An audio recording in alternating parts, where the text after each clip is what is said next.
La famille, que la paix soit sur vous. J'espère que tout le monde va bien, que la santé va bien, que vous allez bien. Toujours un bonheur de vous retrouver et de pouvoir parler avec vous d'un certain nombre de sujets qui sont plus que jamais déterminants pour notre continent, pour notre population et pour nos diverses diasporiques africaines communautés. Je vous laisse le temps de vous connecter. Vous savez que j'aime les lives surprises. On va parler aujourd'hui de quelque chose qui me paraît nécessaire parce que ça fait trop longtemps que ces gens-là prospèrent sans que des réponses concrètes n'aient pu être données vis-à-vis de ces derniers. Et je pense qu'il est temps désormais de s'organiser et de leur dire les choses telles qu'elles se doivent d'être. Parce que la nouvelle génération africaine refuse d'être traitée comme une population de serpillères. Alors je vous laisse vous connecter, d'accord? Vous savez, je me suis blessé ici, là. J'espère que ça ne se voit pas trop.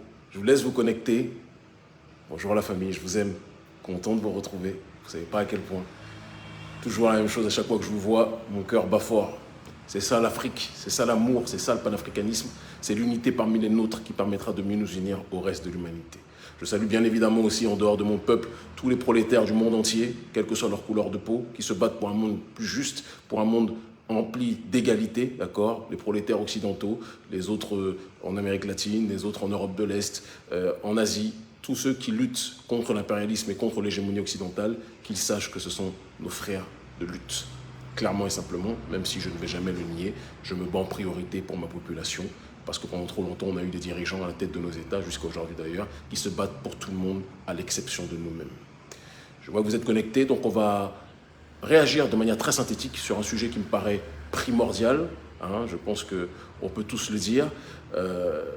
C'est un journal qu'on a laissé pendant trop longtemps prospérer, pulluler, pourrir l'atmosphère, intoxiquer. Moi aussi, je t'aime fort, mon frère. Je t'aime fort, on est ensemble. On est ensemble.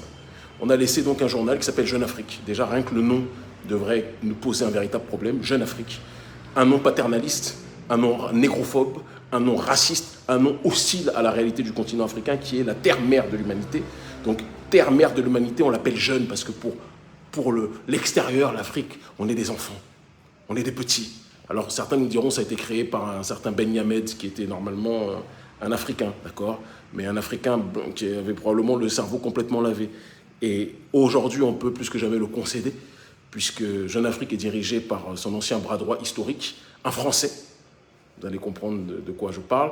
Français n'est pas un crime. Moi, je suis né en France, je n'ai jamais nié. Malcolm est né aux États-Unis, Aimé Césaire est né en France, enfin en France. Il est né en Martinique, d'accord? Être né dans le ventre de la bête ne signifie pas que tout le prolétariat ou toute la population qui vit en Occident est problématique. Il y a des gens qui sont profondément bien là-bas et des gens qui sont mauvais, là n'est pas la question. Mais ce François Soudan, donc dirigeant de Jeune Afrique, un homme blanc, je dis encore une fois, il y a des blancs qui sont bons et des blancs qui sont mauvais, des noirs qui sont bons, des noirs qui sont mauvais. Mais de quel nom cet homme-là peut diriger un journal qui parle de la réalité africaine? Et de quel droit cet homme-là, parce qu'il faut qu'on parle des choses telles qu'elles sont, d'accord, peut diriger un journal qui passe son temps à glorifier les autocrates, d'accord, et qui, dans le même temps, diabolise ceux qui se battent pour la souveraineté africaine. Pendant combien de temps, nous autres Africains, nous allons accepter, d'accord, que ce journal puisse, comme RFI ou France 24, intoxiquer l'opinion publique d'une partie, parce que la masse ne lit pas Jeune Afrique, mais une partie, entre guillemets, soi-disant, aux manettes de nos États, lit Jeune Afrique, se sert de Jeune Afrique comme outil pour des publi-reportages et pour un certain nombre de choses de ce style. Alors il faut qu'on puisse décrypter déjà ce qu'est Jeune Afrique. Jeune Afrique, c'est un journal donc, dirigé à l'heure actuelle par un certain François Soudan. François Soudan, je vous encourage à faire vos recherches. Soudan comme ça se prononce, François comme ça se prononce. François Soudan est marié à une Congolaise de Brazzaville qui s'appelle Arlette et qui est la nièce de qui? Devinez qui? L'un des plus grands autocrates du continent africain, Sassou Nguesso. D'accord? Donc François Soudan qui passe son temps à diaboliser les chevaliers de la souveraineté, ceux qui se battent pour l'autodétermination. On a vu l'article torchon dont je me suis servi ce matin pour, excusez-moi, il y a des dames, hein, mais pour aller aux toilettes. Ça m'a servi, j'ai imprimé l'article, je me dis, je vais aller me détendre aux toilettes et je vais me servir de cet article parce que ce n'est uniquement que ce qu'il mérite. D'accord? Et qui présente donc ceux qui sont en première ligne, les panafricanistes rigoureux, que ce soit moi, que ce soit Nathalie Yamb, que ce soit mon petit frère Adama Bendiara, que ce soit le frère Bandakani, les panafricanistes les plus audibles, il les présente donc comme des... Parce que quand on n'est pas soumis à la France, ça signifie qu'on est systématiquement soumis aux Russes. Moi, je vais être très clair, je suis soumis qu'à Dieu, tout-puissant, l'unique qui n'engendre pas et qui n'a pas été engendré. Et j'honore au quotidien ceux qui nous ont précédés dans cette logique de justice et d'équité, en l'occurrence nos aïeux méritants, que ce soit Thomas Sankara, que ce soit Sékou Touré, que ce soit Patrice Emery Lumumba, que ce soit Winnie Mandela, que ce soit Félicité, que ce soit Amilcar Cabral, d'accord, que ce soit El Hadj Omar El Tidiane, que ce soit Khalid Mohamed, que ce soit... Enfin, on ne peut pas tous les citer, sinon on n'aurait pas fini. Donc commencez pas à me dire, ouais, t'as oublié tel ou tel. Non, on dit les choses telles qu'elles sont. Nous, on mène ce combat-là. Et on est diabolisé, quand on est dans cette logique de souveraineté, par un journal comme celui-ci, qui nous présente comme des anti-français. Parce que quand on dénonce pour eux un gouvernement, la politique coloniale d'un gouvernement, ça veut dire qu'on est contre les Français. C'est marrant. Donc ça voudrait dire, dans leur raisonnement débile, que ceux qui sont à l'intérieur de la France, les gilets jaunes qui sont contre la politique de Macron, seraient anti-français, puisqu'ils sont contre la politique de Macron. Voilà les techniques de communication perverses de médias torchons comme Jeune Afrique. Des techniques de manipulation. Malcolm X disait que si vous n'y prenez pas garde, les médias vous présenteront les gens de bien comme des gens de mal, et les gens de mal comme des gens de bien. Jeune Afrique ne fait pas exception. Jeune Afrique, à la période où ça chauffait pour Kadhafi, a qualifié Kadhafi de Kadhafou, a tout fait pour présenter le guide libyen comme un meurtrier, un dictateur, un sanguinaire. Pendant combien de temps, africaines, mes frères et sœurs, que j'aime en crever, pendant combien de temps allons-nous laisser un journal comme celui-ci exister sur notre continent? En temps normal, la population devrait prendre ce journal, l'exhiber et le jeter, le brûler ou que sais-je. Je n'appelle pas à la violence. Je dis en temps normal, mais nous ne sommes pas en temps normal. Mais il faudrait que les Africains réfléchissent par rapport à cette situation. Il faudrait que les Africains réfléchissent par rapport à un journal qui est dans la constante intoxication. On a remercié Dieu Tout-Puissant, d'accord, que le gouvernement malien, que mes frères, Sadio Camara, Assimi Goïta et tous les autres, d'accord, et les guerriers de Yerewolo, sous leur impulsion en tout cas, qu'il y ait une démarche qui soit effectuée pour que justement les médias France 24 et RFI soient annihilés sur le territoire malien. Mais il manque un autre journal. Jeune Afrique doit être complètement effacé de la mémoire, de la conscience africaine au sein de la nouvelle génération. Jeune Afrique est un torchon, un journal de manipulation, un journal dirigé par un monsieur caucasien qui n'est pas africain, François Soudan, d'accord, qui est ami de l'un des plus grands dictateurs du continent africain. Il ne parle jamais mal de lui, étrange, en tout cas pas comme il le devrait, d'accord. Il a traité Kadhafi l'un des derniers grands héros du continent africain, même s'il y a plein de critiques qu'on peut lui apposer, c'est une réalité, ne disons pas le contraire, mais ça restait un grand homme. Et nous n'avons pas à laisser ce monsieur François Soudan, d'accord, ce petit néocolon de François Soudan, dire, traiter Kadhafi de Kadhafou, et dans le même temps honorer les despotes, les dictateurs africains, et diaboliser les résistants africains que nous sommes, moi, Nathalie Yamb et les autres, etc. Jeune Afrique, tôt ou tard, on va vous attraper.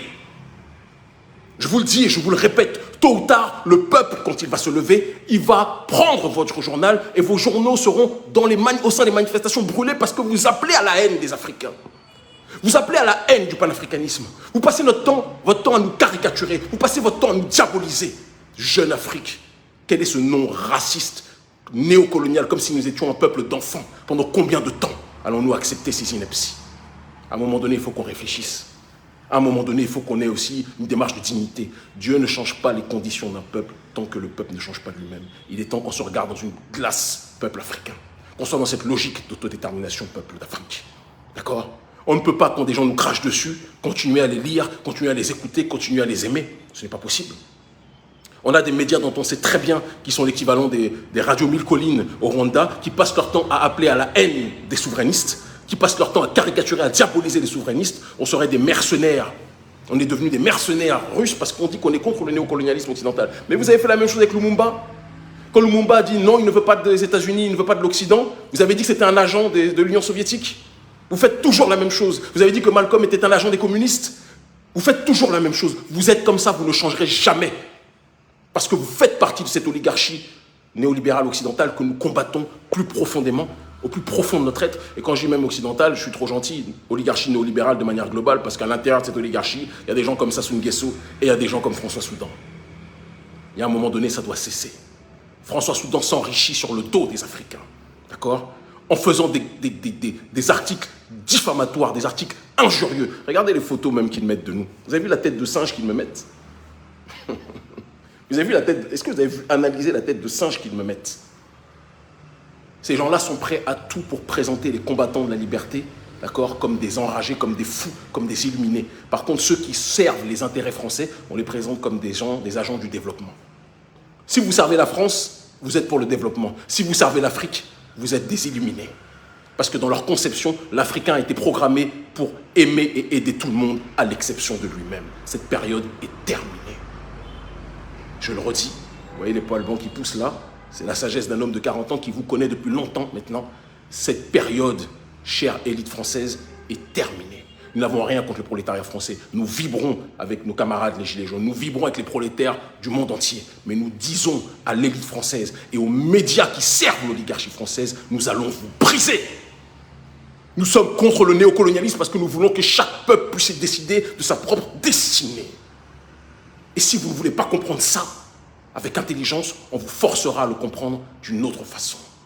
Arrêtez de piétiner l'honneur des Africains. Nous ne sommes racistes contre personne. Nous ne sommes pas racistes contre les Blancs. Nous ne sommes pas racistes contre les autres couleurs. Nous sommes pour toutes les religions, que vous soyez chrétiens, musulmans, juifs, athées, rastafari, ou vaudouisants ou traditionnalistes comme bon nombre d'entre nous, etc.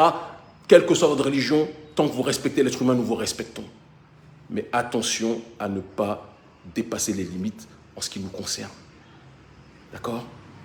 L'Afrique est la terre-mère de l'humanité. Arrêtez de vous comporter vis-à-vis des gardiens de cette Afrique, des défenseurs de cette Afrique, comme si c'était des illuminés, comme si c'était des fous. Vous n'avez pas la légitimité pour parler du continent africain. Et je dis à tous les Africains qui lisent encore ce torchon que vous avez une responsabilité aussi dans ce qu'il se passe. Prenez vos responsabilités, peuple d'Afrique. Parce que si on ne le fait pas, personne ne le fera pour nous-mêmes.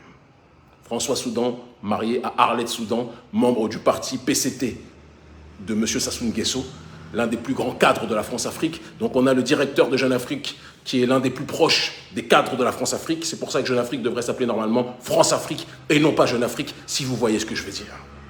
Et ça, on ne va pas accepter ça éternellement. Je vous le dis, dans les prochaines mobilisations, s'il le faut, on demandera à des gens de prendre des journaux Jeune Afrique et d'utiliser Jeune Afrique comme ça doit être utilisé, comme un papier toilette. Cette période est révolue, on va vous apprendre à vous respecter.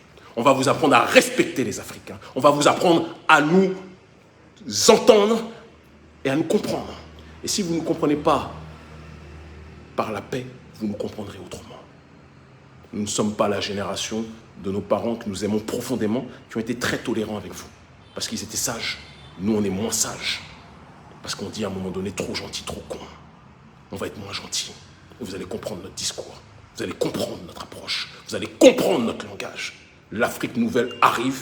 Vous avez tué Sankara. Vous ne tuerez pas ces enfants. L'Afrique libre ou la mort, nous vaincrons. Ils finiront par comprendre.